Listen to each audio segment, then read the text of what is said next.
Hi Year Twos and welcome to Wednesday's story time.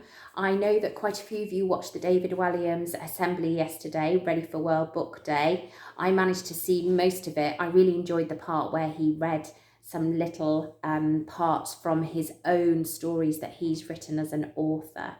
And it was also lovely to see the illustration being drawn from one of his books as well. So today it's back to James and the Giant Peach.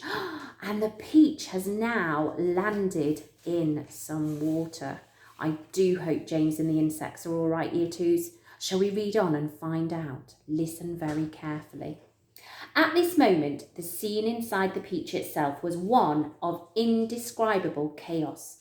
James Henry Trotter was lying bruised and battered on the floor of the room amongst tangled mass of centipede and earthworm and spider and ladybird and glowworm and old green grasshopper. And in the whole history of the world, no travellers had ever had a more terrible journey than these unfortunate creatures. It had started out well with much laughing and shouting, and for the first few seconds, as the peach had begun to roll slowly forward, nobody had minded being tumbled about a little bit, and when it went bump, and the centipede had shouted, "That was Aunt Sponge," and then bump again, and "That was Aunt Spiker," there had been a tremendous burst of cheering all around.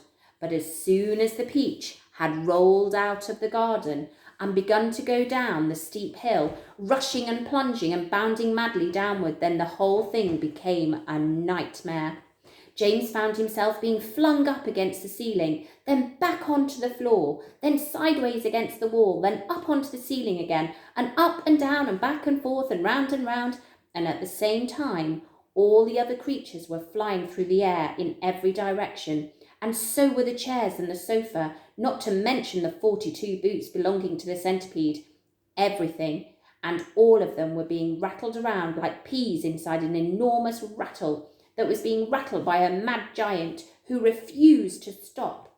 To make it worse, something went wrong with the glowworm's lighting system, and the room was now in pitchy darkness.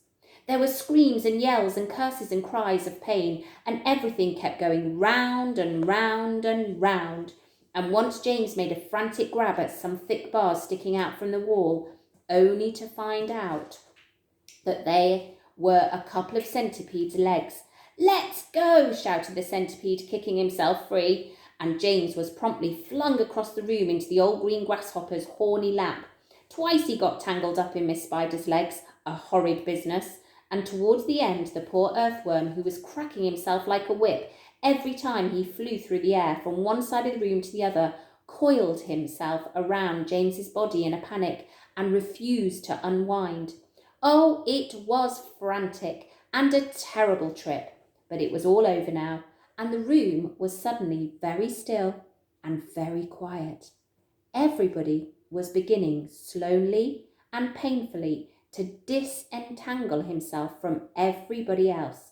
"Let's have some light," shouted the centipede, "and look at the mess that has been caused." You can just see they're all over the place inside that peach, Year Twos. "Yes," they cried, "light, give us some light." "I'm trying," answered the poor glowworm. "I'm doing my best. Oh, please be patient." They all waited in silence. Then a faint greenish light began to glimmer out of the glowworm's tail, and this gradually became stronger and stronger until it was anyway enough to see by.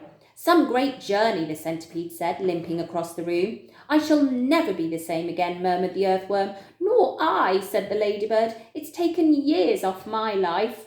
"Oh dear, but my dear friends," cried the old green grasshopper, trying to be cheerful, "we are there." "Where?" they asked. "Where? Where is there?" "I don't know," the old green grasshopper said, "but I bet it's somewhere good."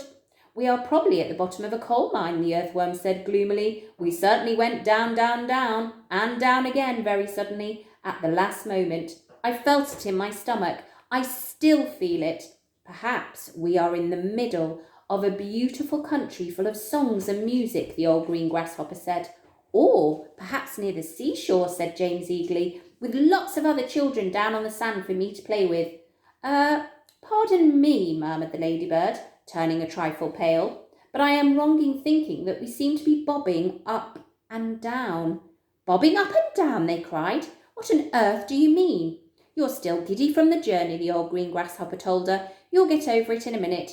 Is everybody ready to go upstairs now and take a look around? Oh, yes, yes, they chorused. Come on, let's go. I refuse to show myself out of doors in my bare feet, the centipede said. I have to get my boots back on again first. Oh, for heaven's sake, let's not go through all that nonsense again, the earthworm said. Let's all lend the centipede a hand and get it over with, the ladybird said. Come on. So they did, all except Miss Spider, who set about weaving a long rope ladder that would reach from the floor up to the hole in the ceiling. The old green grasshopper had wisely said that they must not risk going out of the side entrance when they didn't know where they were, but they must first of all go up onto the top of the peach and have a good look around. So half an hour later, when the rope ladder had been finished and hung, and the 42nd boot had been laced neatly onto the centipede's 42nd foot, they were all ready to go out. Amidst mounting excitement and shouts of, "Here we go, boys! The promised land! I can't wait to see it!" the whole company climbed up on the ladder one by one and disappeared into the dark, soggy tunnel in the ceiling that went steeply, almost vertically, upward. I wonder where they're going to be, Year 2s, now. Now, tomorrow, there is going to be lots of opportunity for story time as it's World Book Day. And as you know, you will be able to join a different teacher if you want to for their story time as well. I'm really, really looking forward to seeing costumes if you've chosen to wear a costume this year for World Book Day. If not, it would be lovely to see a picture of you on Teams with your chosen favourite book. But on Teams tomorrow, there'll be lots of great World Book activities for you to do. So a bit of change to the lessons tomorrow, but lots for you to do and keep you busy. So have fun with World Book Day tomorrow, and I look forward to reading the next part of James and the Giant Peach. Bye, Year 2s.